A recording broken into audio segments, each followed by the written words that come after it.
it is not relevant, and in fact, not only is it not relevant, but it violates 403.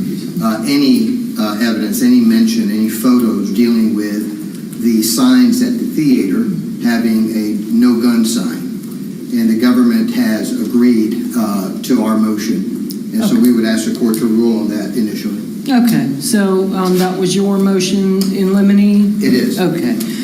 So I'll grant the defense's motion in limine regarding the sign. It is irrelevant. So you have an order for that? We do, Your Honor. We have some judicial notices that we filed with the court. I believe the government is in agreement with those judicial notices, and we would ask the court to rule on those as well. Okay. Okay, I remember seeing those. I don't remember what it was, but it wasn't a shall, it was a may. Until now, and it becomes a shall. Right. Yeah. So, I got no problem, Yeah. but I was just trying to think of what was it?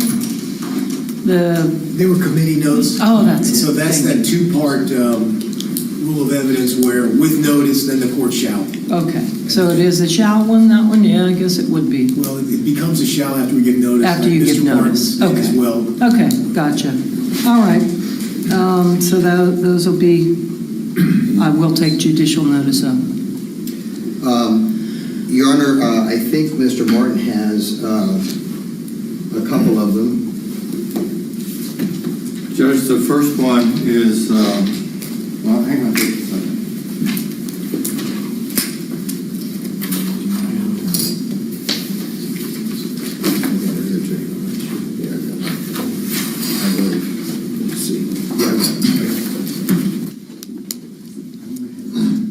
Judge, I filed a motion to use transcripts as aid. I had to refile it based on the court's previous rulings because we talked about the redacted. Oh, right. And you said everything is coming in? Yeah. Okay, so I refiled it with everything coming in. Okay. I have provided it approximately, I don't know, maybe 10 days ago to Okay. defense for them to review and determine if they have any objections to the accuracy of the transcripts between the audio and the transcript. Okay. I haven't heard anything from them. It is the same transcript that was played previously in front of Your Honor. So that's where we are. I have the motion's been filed. I attached the transcript of both the first and second interview to the motion, and also provided the court with the jury instruction that parrots the jury instruction in this situation, which includes when there is extraneous conversation that takes place, and which is covered in the jury instructions. Okay. So, based on the court's ruling, I'm asking that you grant that the law enforcement interview, Mr. Reeves, will be played in the state case, that the transcripts be provided to the juror. Of course, they will be collected afterwards, and I have the jury instruction proposed, so I'm asking the court to accept that jury instruction. Okay. Is that a standard instruction? It is. You have to look at a couple different places, but Okay. just put it all together. It not only deals with telling them how to listen and how they use it if their memory is different, but it also includes where, like I said, there's extraneous information and explains that you're not to consider those opinions that don't relate to anything. So Okay. Very good. I was trying to alleviate that, but Your Honor said everything's coming in, so that's the jury So instruction. there it is. Okay. We'll deal with it. Your Honor, I told Mr. Martin that I would not have any objections as long as it was the actual transcript that we played in the standard Brown hearing. We are going over that again, but as you can imagine, you have to listen and go word by word.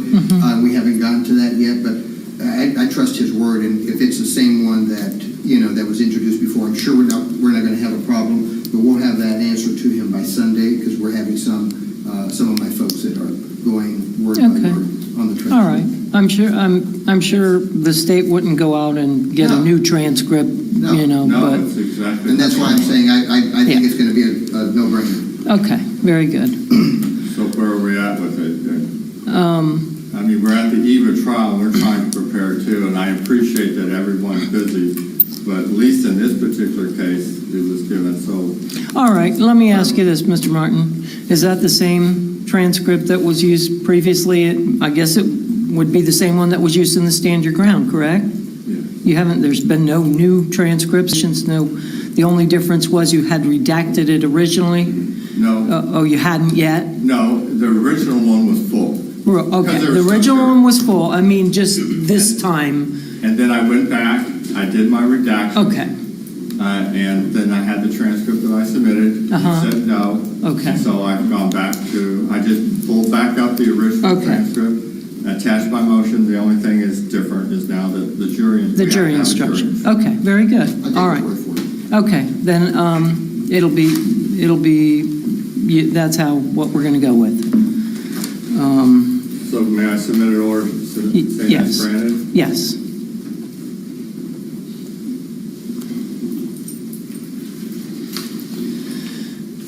Judge, the second motion that I have, that I filed,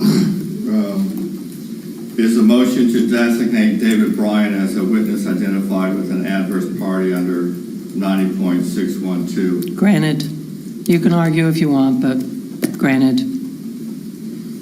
It worked, as Mr. Martin pointed out, it works both ways, that's fine, granted. I mean, we've sure had a lot of adverse witness designations in this case, probably more than I've ever seen in my whole career, because usually folks don't call adverse witnesses, but it's okay, that's fine, granted. I'll rule the same way I did for the defense, so. I'll submit an proposed order to council this afternoon for their approval, then we'll provide it to you Okay. hopefully by the end of the day Okay, on both of those. that's I'll fine. do it as soon as we leave court. All right.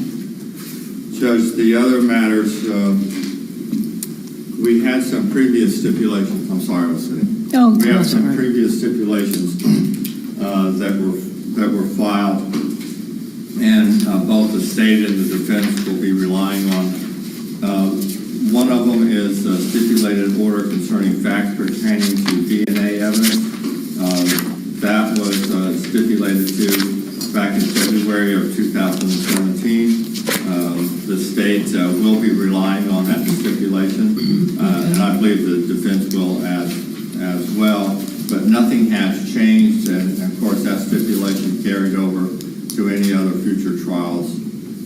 So that one is in the court file. Okay. It was filed February 17th. The other stipulation that is still in effect is a stipulated order regarding facts pertaining to Chad Oulson's use of his cell phone on January 13th between 1 and 1:30 p.m.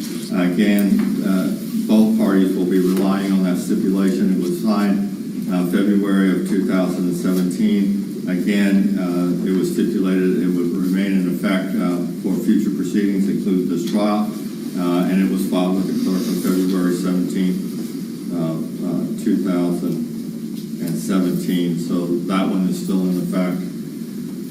The next one is the stipulated order concerning waiver of authenticity and chain of custody objections to specifically identified evidence. The court might recall there was numerous hard drives or flash drives regarding the video from Cobb Theater. It also includes the Rose radiology of the MRIs and x-rays of Curtis Reeves. It also included, because the defense used the hard drives that were in fact turned over by Cobb Theater, that their cloning of our evidence is part of the stipulation, which is set forth on page 2. That one, both the state and the defense will still be relying on, and again, it was filed.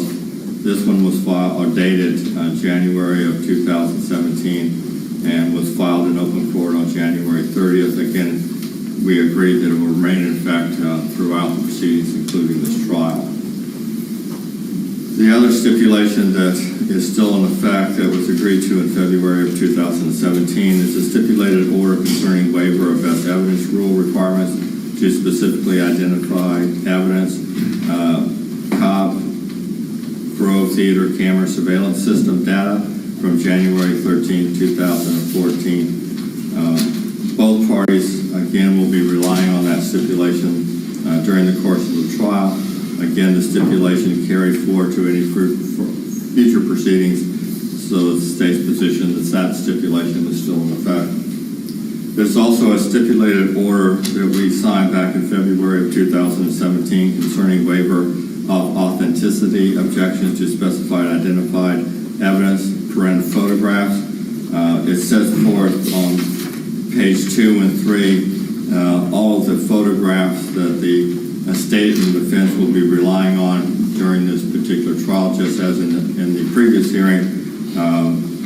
Both parties will be able to use the photographs. There will be at least no objection as far as authenticity, as far as whether or not the photographs fairly and accurately represented what was captured at the time that the photograph was taken. So that is, and again, that carried over to future trials. So the state's position that that particular stipulation is still in effect. One of the... If you want me to comment on the stipulations. No, you can do that again. Judge, we agree with all those stipulations. I have one issue with one of the stipulations that I'd like to discuss with the court. One of the stipulations obviously deals with the phone that was imaged, Mr. Oulson's phone that was imaged, that clearly showed that he was not texting his daughter, that just an opposite. He was surfing on the internet, and I believe he was surfing some football sites and some racing sites and that sort of stuff. We intend to actually show that stipulation to the jury at opening statements, because it's been the topic of conversation out there by the media, saying, oh, Chad was texting his daughter, and oh, Chad was, poor guy, he was texting his daughter, when in fact he was lying. He wasn't texting his daughter at all. So it's a powerful thing for us, and we want to be able to, and we want to let the court know and have these arguments now before we get to opening statements, that the court's not going to have any problems with that, because it's a focal point of this case that we've got to dispel very quickly. Stay. Who took that from?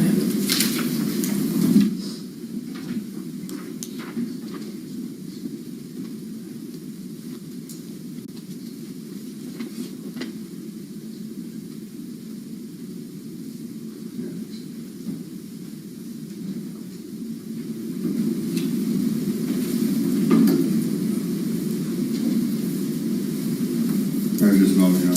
Yeah.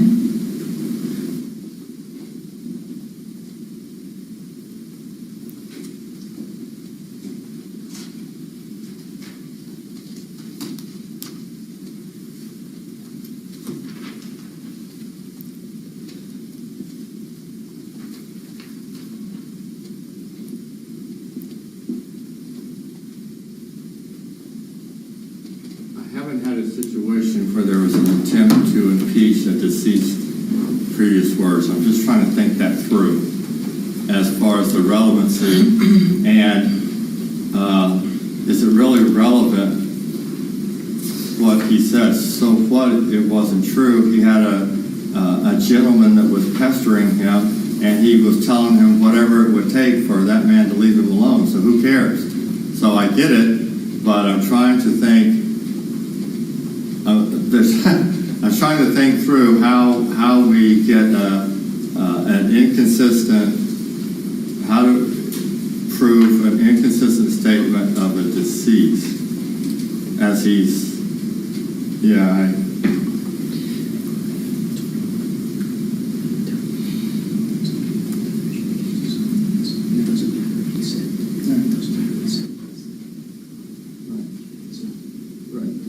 one of the things, I mean, we're here on a case involving a claim of self-defense. That's what's relevant. And like I mentioned to the court, you have a situation where you have Mr. Reeves constantly having contact with Mr. Oulson, unwanted contact, clearly from his response. I won't say the words, but and so you have a statement that is hearsay, but it's not offered for the truth when it was made to Mr. Reeves, because it was simply saying something. He could have said, I have a blue boat and leave me alone. I mean, it doesn't matter what he said. It was the effect upon the hearer of, I'm doing something, leave me alone. So I don't know if you can impeach that or show it's inconsistent. It's just it's an irrelevant collateral issue. And so I don't agree with that. All right. First of all, I agree that the facts are what they are. I mean, you've got the evidence that what he was doing, and I agree with the state that that's kind of a convoluted area. However, it's without question that that statement did appear to elicit some additional sympathy for the deceased. Whether that matters or not, I mean, that's kind of where I'm struggling, other than obviously if it elicits sympathy for the deceased, that may impact the accused. So, Mr. Escobar, go ahead. Then he goes, my concern is calling Chad Oulson a liar, and that's what they want to do. And if you want, this is coming in, and okay, and he made those statements, but to have the character assassination of calling the deceased a liar is not appropriate, because it wasn't offered for the truth. It was simply a way to get this man to leave me alone. So to call him a liar, I think is just totally inappropriate. Response? So, yes, he stuck with it because he agreed with it, and it is relevant in this particular case. And let me tell you why it's relevant in this particular case. There is absolutely no doubt that in the stand your ground hearing, if you recall, they actually introduced witnesses that said that Chad Oulson said, "Oh, I'm texting my daughter." Okay? And so if that is not prejudicial to my client, when we all know, everybody in this courtroom knows that that is not true, because forensically, their experts, forensically, my experts have determined that that is not true. And so somehow we want to keep it can't be kept out of the jury because it's coming in, it's stipulated, okay? And so what are we saying? That we can give it to the jury in the form of a paper, but let's not talk about it.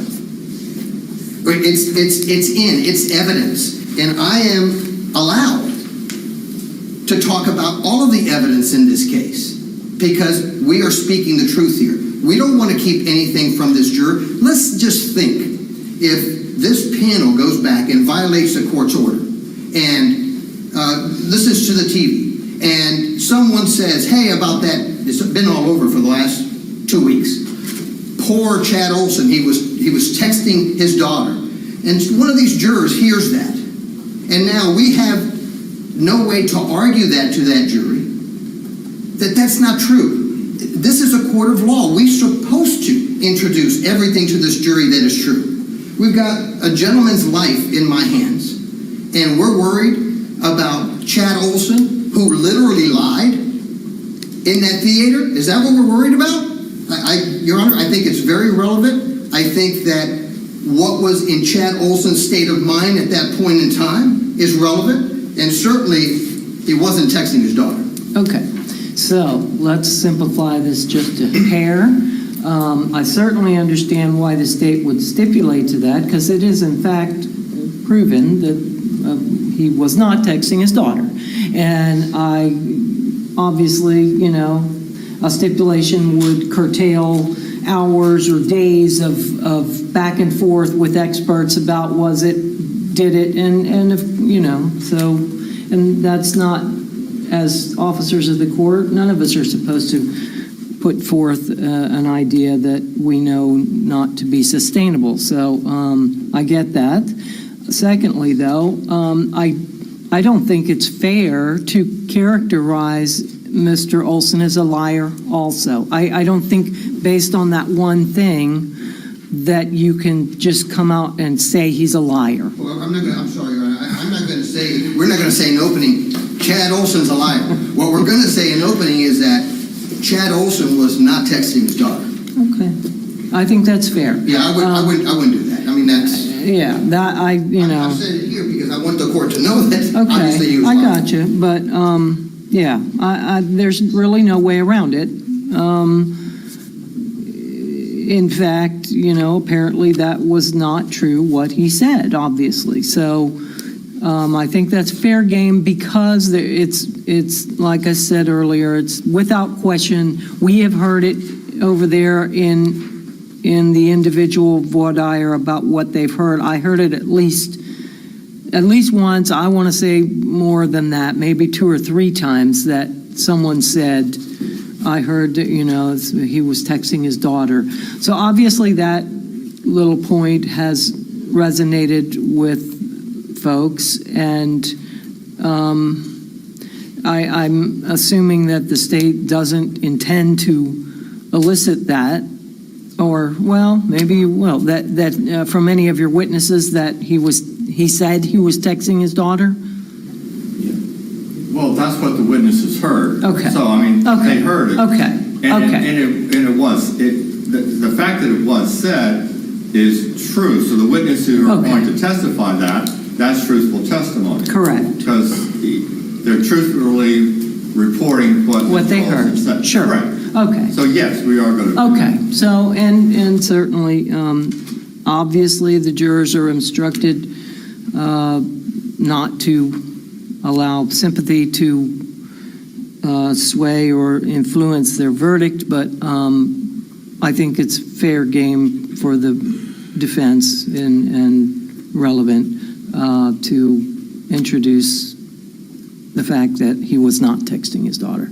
No liar characterizations, but obviously, untruth, not true. That's fine. All right. May I continue? Your Honor? Yes. Anything else, Mr. Escobar, before I continue? No, none of the stipulations. There was a stipulation that was filed and signed to back in 2017 regarding the stipulation to the identification of Chad Oulson. In reviewing that, preparing for the trial, I noticed that there was an error, which I'm correcting. Okay. I submitted this to Mr. Escobar, I guess, months ago now. So I don't know his position right now, but we did it before, so I'm asking him to comment on whether or not his client is going to sign the stip. I still don't have it. I had told Mr. Martin that we're going to sign the stip, and we signed it last time. It's it's a pretty benign stip. Okay. I want to go back to the texting information. The defense is not going any further than to say exactly what he was texting at that time, correct? Oh, yeah, no, I mean, I think the stipulation actually embodies what he was doing. Okay. All right. Would you like to look at it, Your Honor? Sure. I'm going to hand it to your bailiff. Okay. Or your deputy. I know what you're thinking of. Can we approach? Sure. Yeah. This is off the record.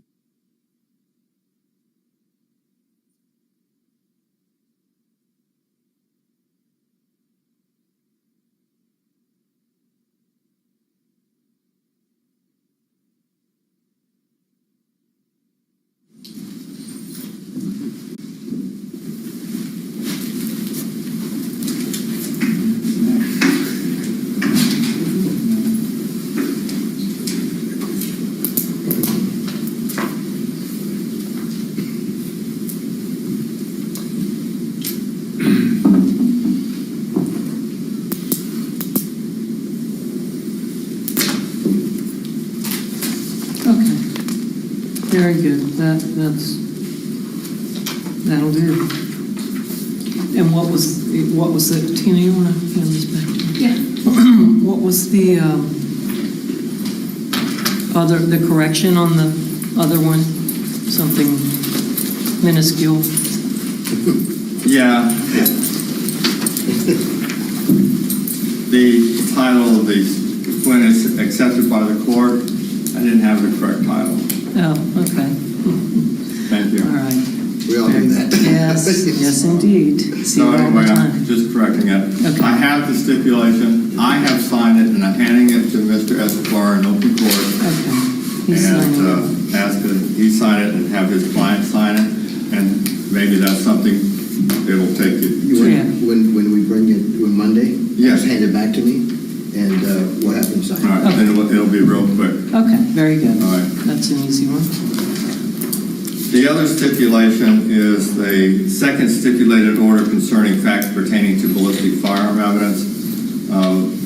We have a situation where there was a stipulation previously regarding distance from muzzle to target. And Jennifer Clark was the FDLE agent who did the firearms examination. And in her report, it was she reported out and she testified in her deposition that, in her opinion, the muzzle to target distance was a range of 0 to 36 inches. All right. So, and we relied on that original stipulation previously. In this particular case, it's incumbent upon the state to prove that the weapon used in this case was in fact a firearm. It meets the definition of a firearm pursuant to the statute under 790. So I have amended the original to include that finding by her, because in her report, the deposition, she did test fire it, and it is a firearm because it is a device that is designed to fire projectile by explosion, and it's a whole thing. So it does meet the definition.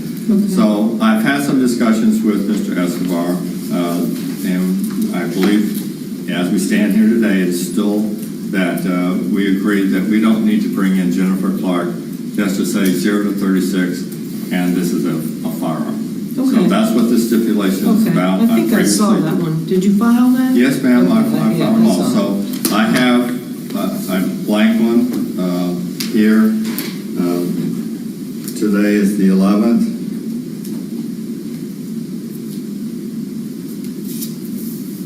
And Judge, just so you know, my position is if that was, again, the original one that we had signed, but only with the added information about the firearm, we're going to sign it right now. I trust him. We haven't gone into minute detail to see Well, word for look word. at it. No, I mean, I trust you. You're not going to.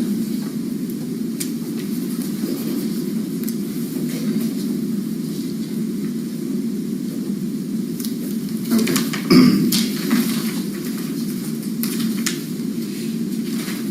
This has got to be signed by Curtis as well, so Yeah. on Monday. Yes.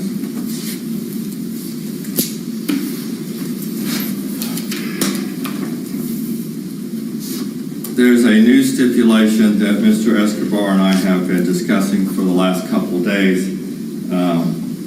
It's regarding some videos that was produced by the examination of the FBI expert.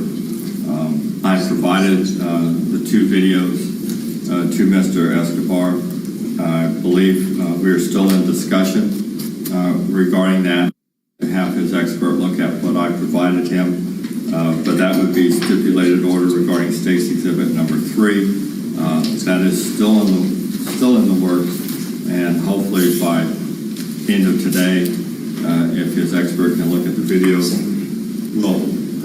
or Saturday, there'll be either a yay or a nay from the defense, and we'll continue to work it. But that would be one thing that would be pending. If the court, if it's resolved, then it would be simply the court we both agreed, the defendant has agreed and asked the court to accept. So that will be held in abeyance until Monday morning.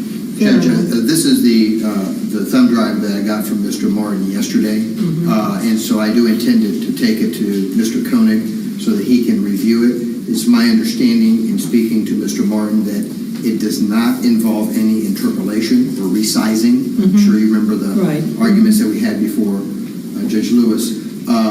He has indicated to me that it only has to do with a brightening or lighting of the actual film. Okay. So I'll get that checked out by my expert. Assuming that everything's okay, then we'll talk about it and see. Okay. I will tell the court that I noticed in that particular thumb drive some unusual lighting effects, and so that's why I need to go to Mr. Koenig and see what Is this took from place. Mr. Imel?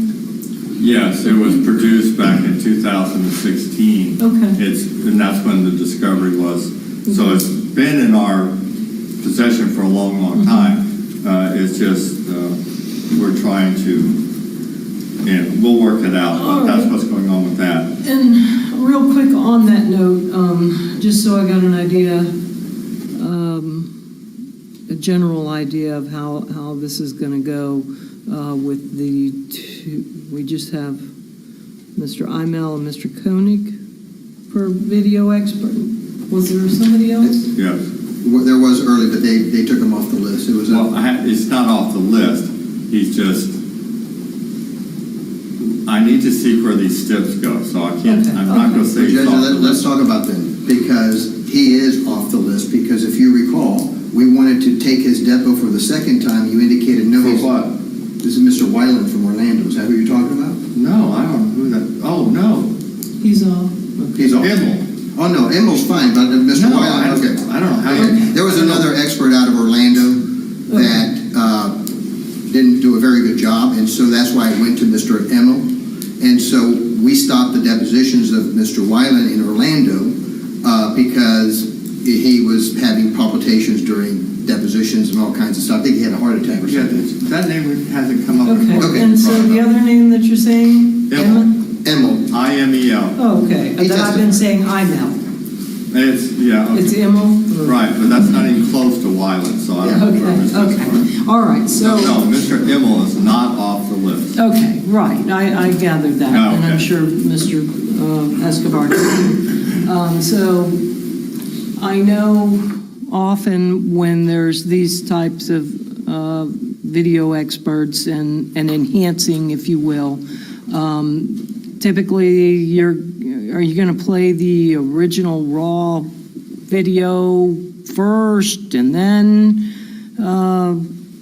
enhanced, or how's that going to work? Well, we're in the process of working out. That is a discussion that's going on between Mr. Escobar and I. It is my intention to play the raw video before any testimony in this trial. It was exported from the devices obtained from Cobb Theater by Mr. Immel using the proprietary software. It was using the EXE file. It was exported in an AVI format, which is what the GeoVision software does.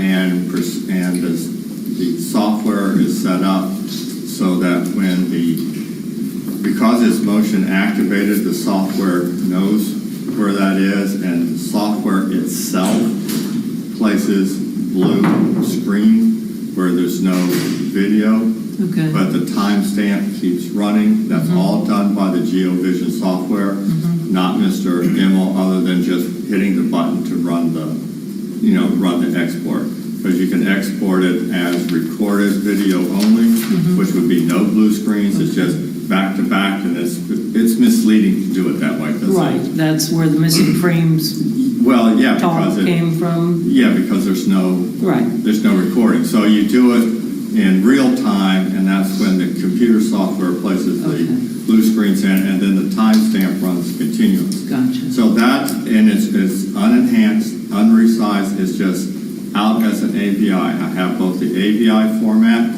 then it was converted to another format, MOV, so it can be played with QuickTime as opposed to another type of player. The advantage of QuickTime is you're able to use the cursor keys very, very easily to go back and forth, and you don't have to drag a thing. So, but converting it from AVI to MOV is just the can, if you will, that the video comes in. It's just so it can be played in a different player. It doesn't change. So it's still the same content, it's just a different. So that is what we'll be using predominantly throughout the trial.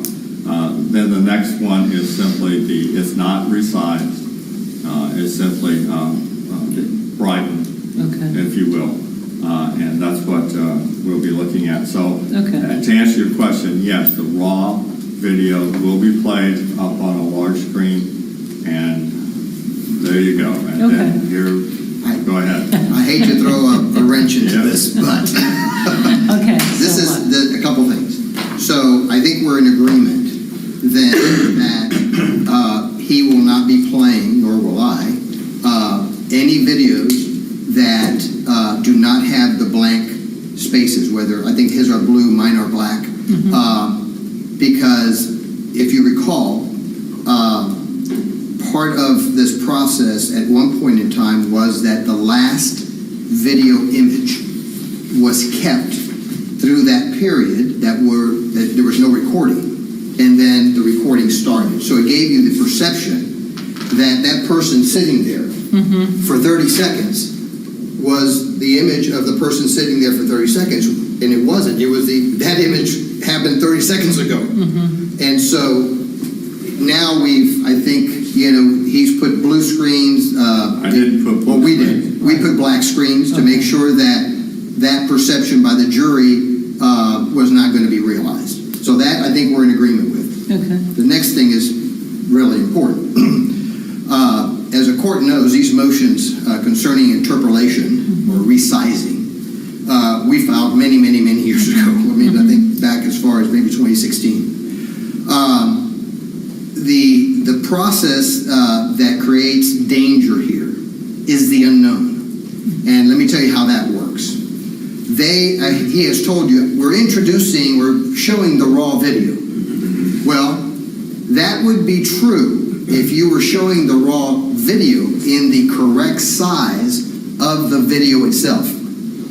But the minute that you now start through your machine, through your big screen, to want to show it in a 75-inch screen, what happens now is that screen has to do something with that very small picture. Because remember, the video quality of this camera and system was very, very poor. And so you're taking something with not so many pixels, and now you're having to add a tremendous amount of pixels in order to get it into a 75-inch screen. And so the question then becomes, how is this screen doing that? And so he's got, I think, a 76-inch screen. I've got a 75-inch screen that I'm bringing in here.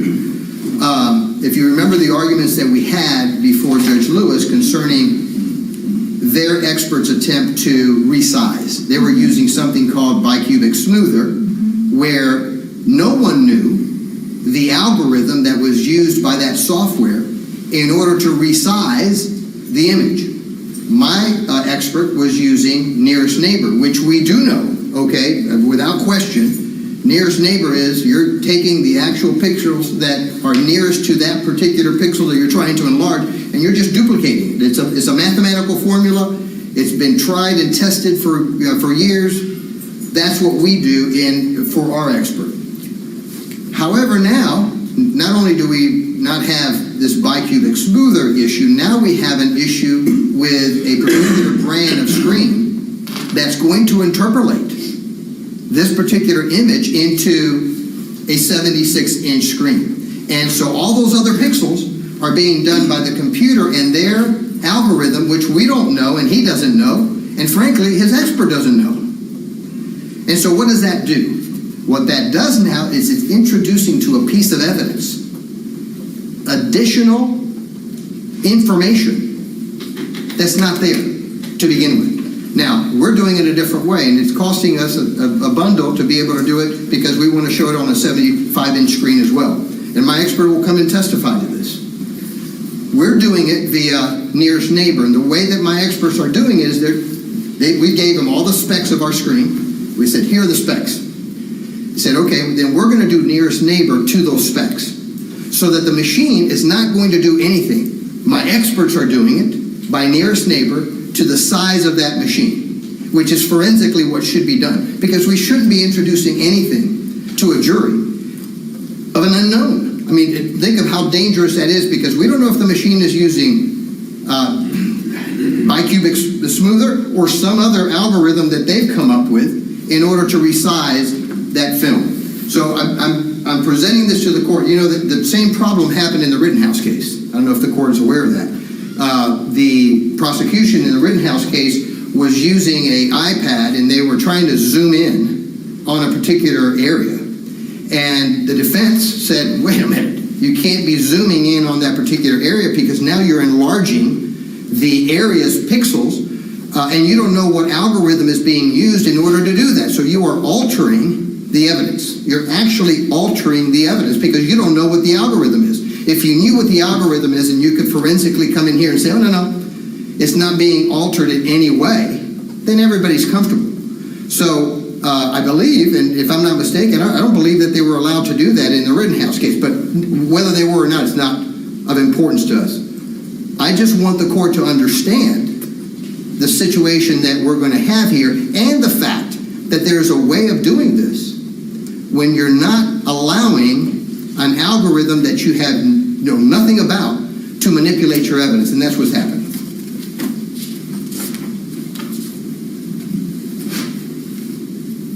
Judge, the state's going to rely on Judge Lewis's order in this case where she addressed that issue. And I'm relying on that. We will be playing it on the whiteboard. According to Judge Lewis' order, that will be admissible. We're not here to relitigate that. If he wants to place that information from the jury, I'll handle it appropriately. But to answer the court's question, we will be playing the raw data on a big screen TV. On a big screen TV, and that is consistent with Judge Lewis's order.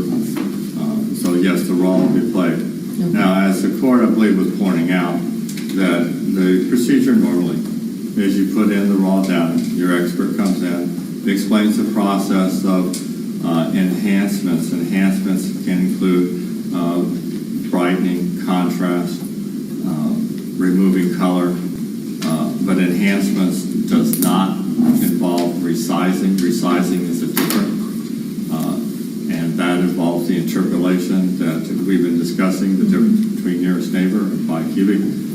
And so I'm not using anything that in which the software which Mr. Immel used to produce his product involved resizing or any type of interpolation. It's kept at that.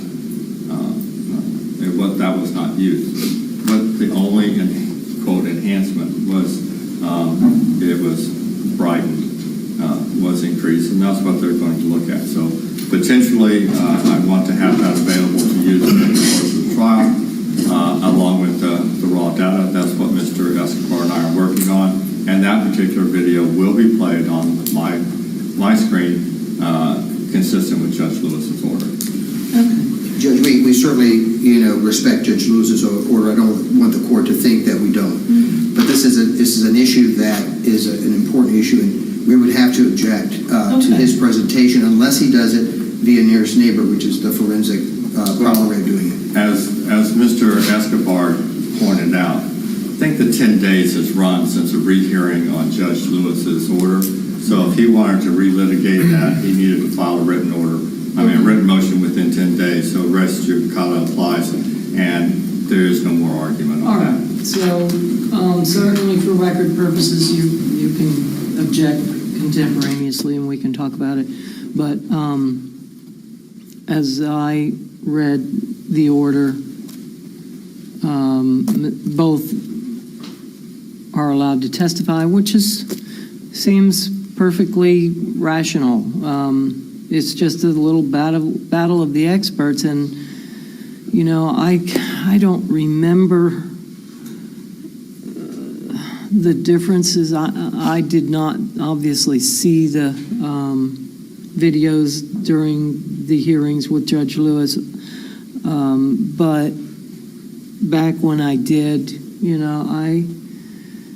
the reason I want to make sure, at least for argument's sake, some version of the original or raw is shown to the video, because we do have this battle of the experts, and the jury needs to be able to make their own decision, And as I said, it's been a long time since I've seen the videos in any shape, form, or fashion, but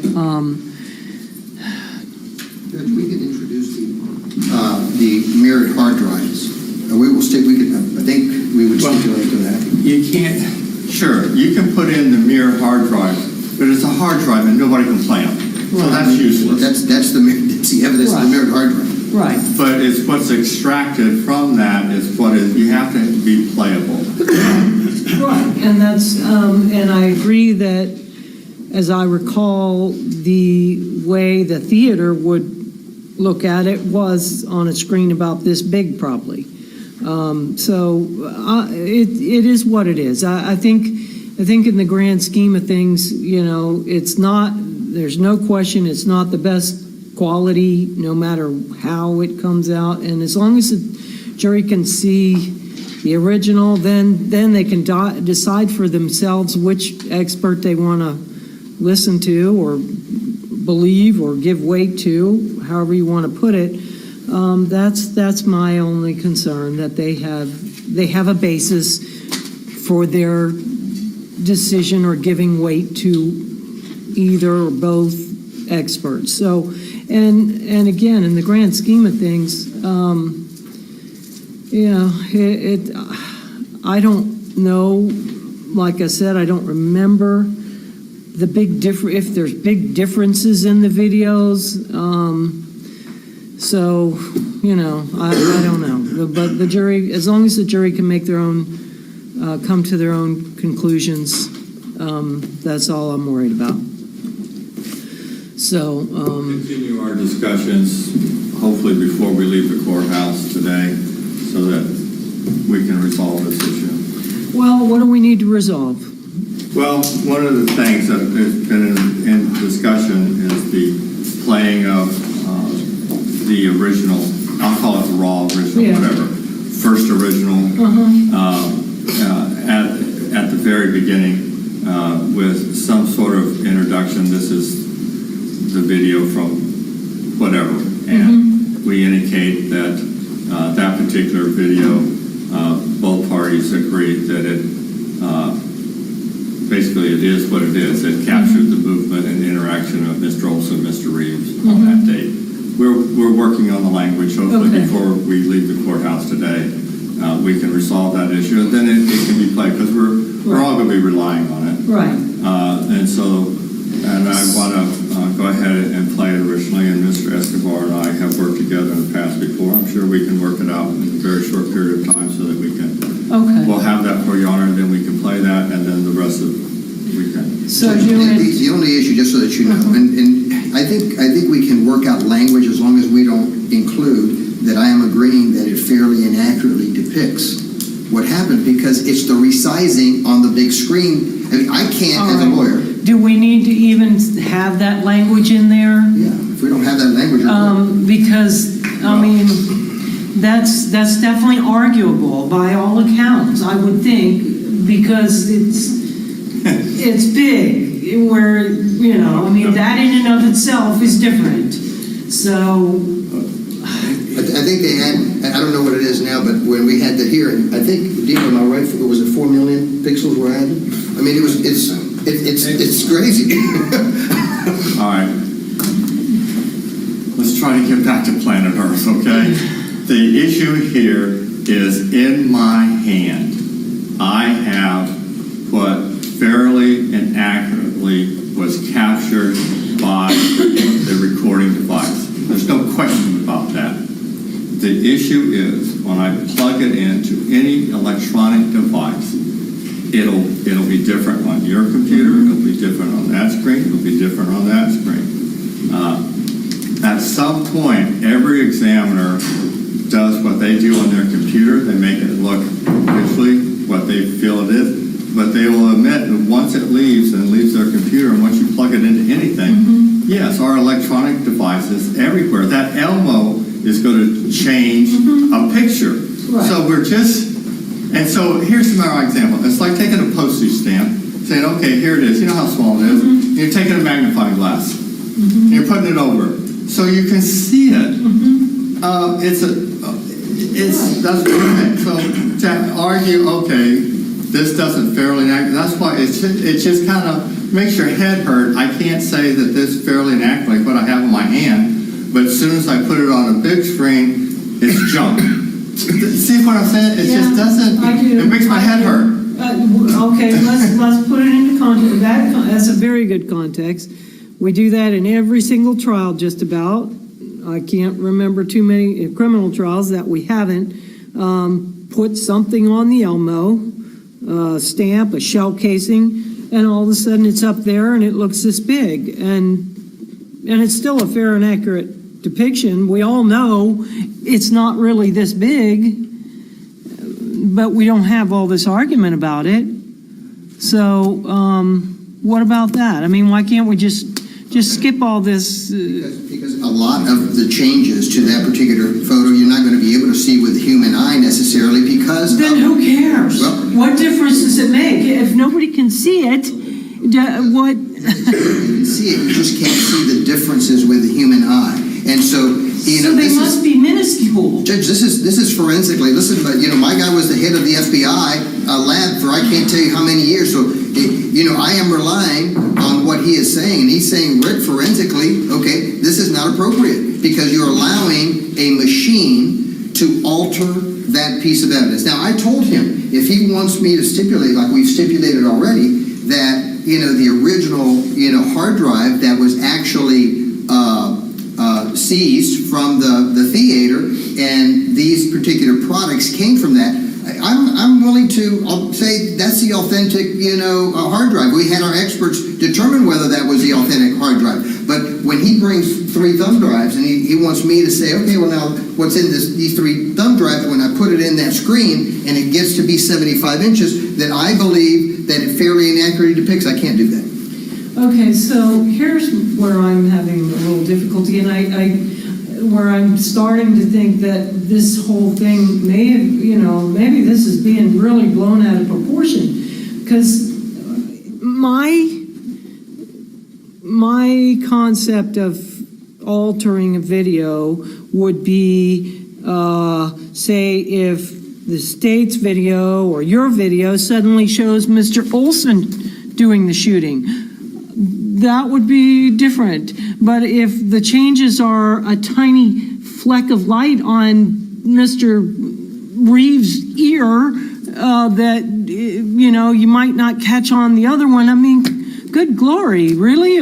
Does that constitute suddenly it's not fair and accurate, or? He can introduce it. I'm not saying that he's not going to. Judge Lewis's order allows him to introduce it, okay? So it's not like he can't introduce it. He just wants me to say that it's a fair and accurate depiction, which I don't have any obligation to do. Okay. All right. So I'm thinking that maybe there won't be a stipulation to that, but I guess I can rule. He just doesn't, he can get it in by his expert. If IMO takes the stand and says this is a fair and accurate, then it's in. Look, he's going to say it's fair and accurate when it was on his computer. He can't comment on the whiteboard. He wants me to comment. Okay. So here's the thing. if the court wants to decide, the court can decide. If the court doesn't want to decide, I'll have further discussions with Mr. Escobar. Like I said, I'm trying to get back on planet Earth. Good grief. I don't know how many times I've played stuff in a trial.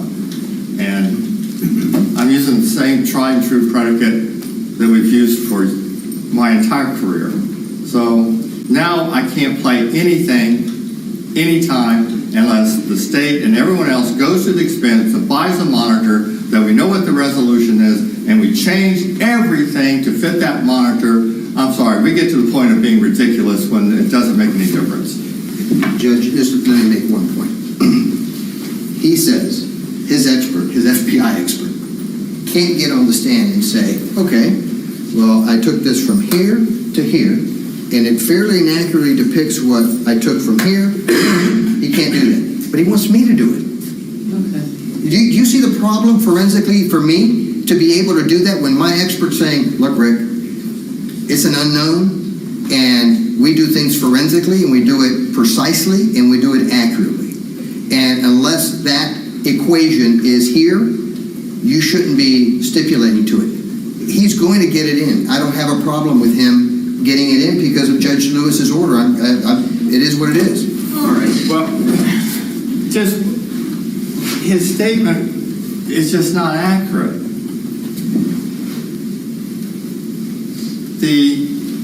The extracts from the hard drive are the hash, and he's already indicated that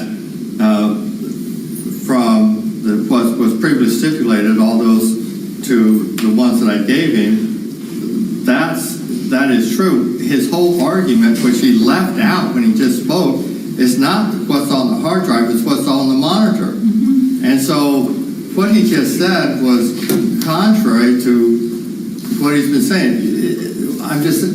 He goes, okay, now you put on your expert to say, okay, what you extracted came to here. All right, if that's all that has to do, that's what I'm trying to work out with him, is with my discussions, he didn't have a problem with that. The whole problem was me plugging it into a device. Now he's changed, so I don't know where we're at. All right, this is how I kind of, an example I think is kind of analogous to this. I'm reading a Florida Supreme Court opinion here. That's binding on all of us on my computer, but my eyes are very tired from working all week, so I make it bigger. Does that somehow mean all of a sudden that's not, I'm relying on something not valid? I mean, that's kind of the impression I'm getting here. Just because we're using it on different, we all know how computers work, I think, and obviously you're going to explain it to the jury that there's some changes made, and I hope that's where we're at, that I'm not sure who's going to explain it. Obviously, you're expert and you're expert in different terms, and again, the jury can take that along with their common sense and make their own determinations. But what's the argument about, I mean, Mr. Escobar, you're saying that no one can say that it's a fair and accurate depiction, and I think his guy can say that it's a fair and accurate depiction from one source to the other source. What he wants me to do, though, is for the last source, for me to say, okay, I viewed it, and I stipulate that it fairly and accurately depicts what was on the original source, and my expert saying that I shouldn't be doing that. And we thought of different ways of how we were going to do this to the jury in the most forensically proper way.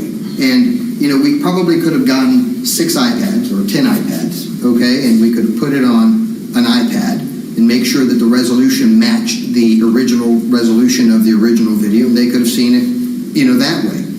Or, like we're doing now, we're going to put it, you know, on a 75-inch screen, and we are resizing it with nearest neighbor, which means that we are using those same pixels from the original to enlarge it. And so, you know, when you're looking at your screen there, you don't know if it's using nearest neighbor or whether it's using bicubic smoother. None of us do. because the manufacturer of your screen doesn't want to release that information to the common folks. And so, I think, to be honest with you, I don't know why putting Emil up to say, I got this from this source, and I put it on this source, and it fairly and accurately depicts what was on this source, and we're done. I mean, it's as simple as that, and he gets it up there, and I don't have to compromise, what my experts are telling me is not appropriate. All right, I guess I'm just a little hung up on the concern that the jury's somehow going to be duped into thinking that this is a fair and accurate depiction. I don't think any of them, I didn't get the impression that any of them are really concerned about algorithms of the computers they use, and most of us don't know anything about algorithms or concern ourselves. It's tools that we use. And as was pointed out earlier, we've done this for,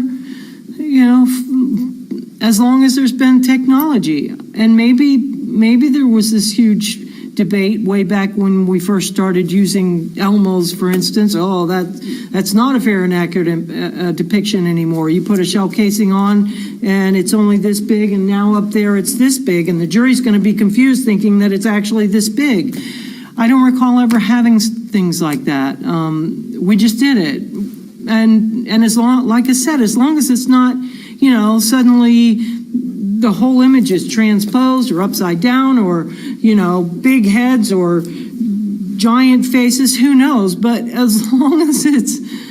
Judge, Mr. Koenig, he's not a doctor, Mr. Koenig testified before Judge Lewis about an incident where, in fact, in the lab, they discovered that that interpolation had made it appear that someone had a weapon in their hand when they didn't. Normally, when it's something that is not as important as this video, I wouldn't be jumping up and down, and I understand that we use the Elmo to put a picture up or what have you, but when this video is as important as it is in this particular case, I don't want to make a mistake by agreeing to something that my experts forensically have told me are not appropriate. All right. That's I get that.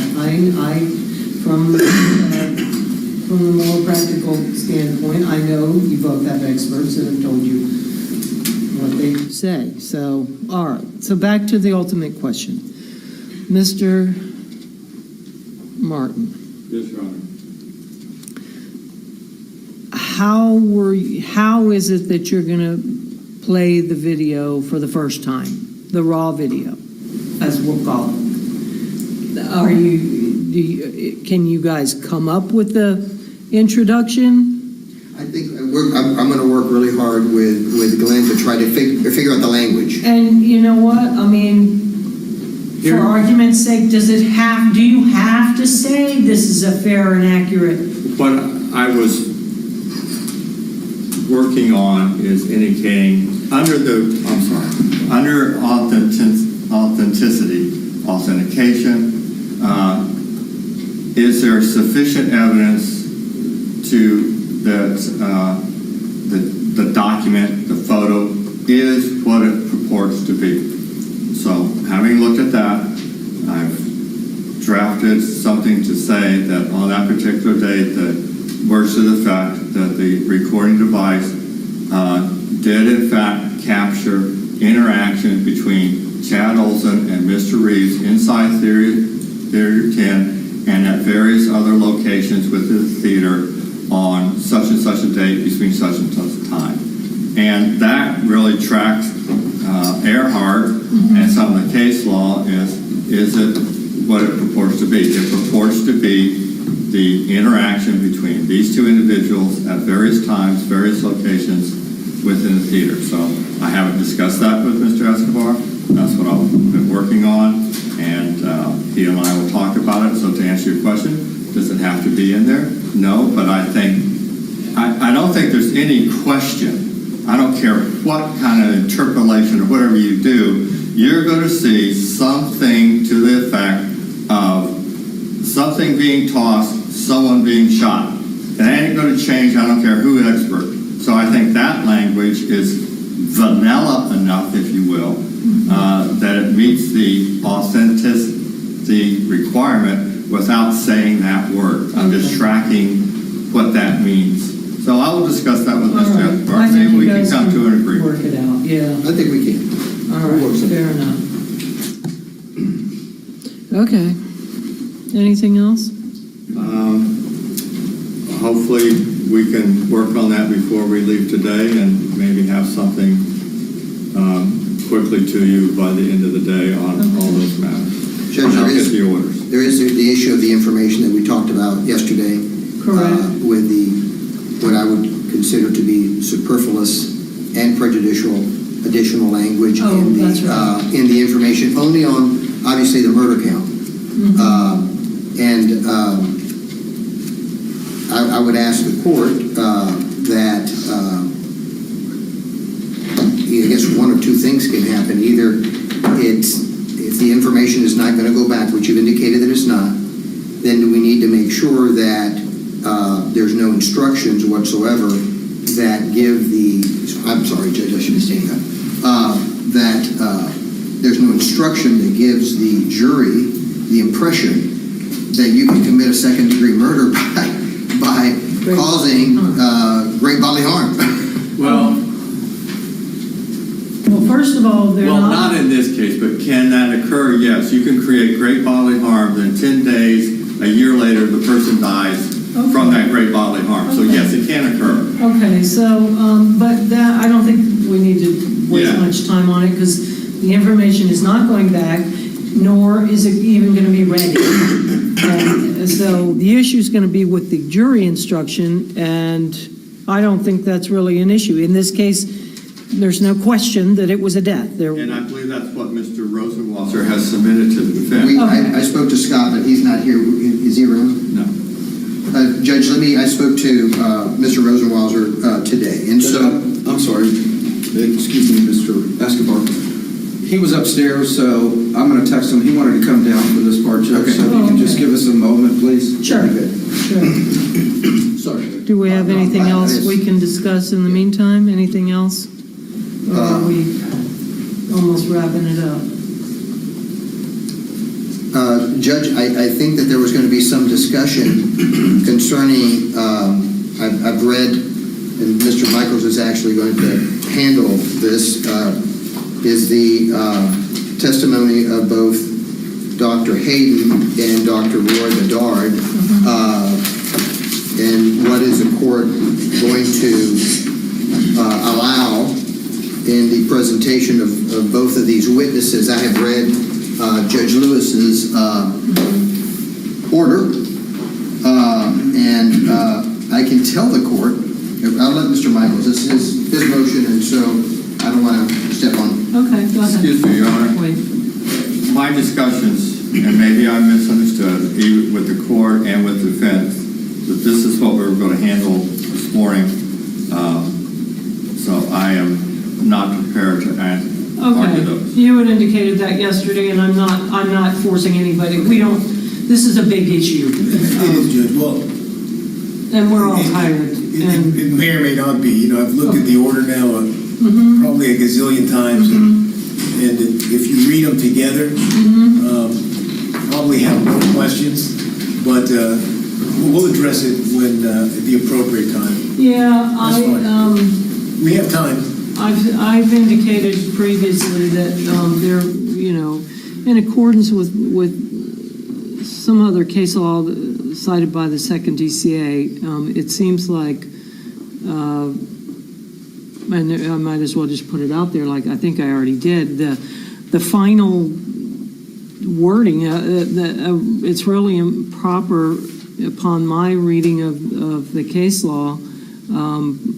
The case law cited in the Draca opinion, the recent opinion by the second DCA, they also cited other cases where it's improper for an expert to opine as to one of the final elements, an element of the whatever it's talking. That Mr. Bedard is intending to opine as to the reasonableness. He's not going to put himself in place of the jury. Well, and that, He's he just there even to said fill in. that in his, Right. He wouldn't do it if you asked him. exactly, he said, I read his testimony from the hearing and listened to it, and he said, I think that's more jury question, when I think, it was you,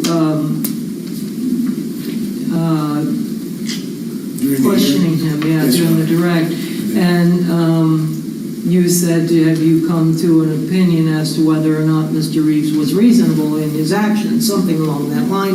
And Mr. Bedard, Dr. Bedard said, I think that's probably something that the jury's supposed to decide, but yes, I do have an opinion. And you said, what is that opinion? And he said, I think he was reasonable. Right. Judge, I think you might have them just a little bit confused. Dr. Hayden at the previous hearing did testify that he believed it was reasonable for Mr.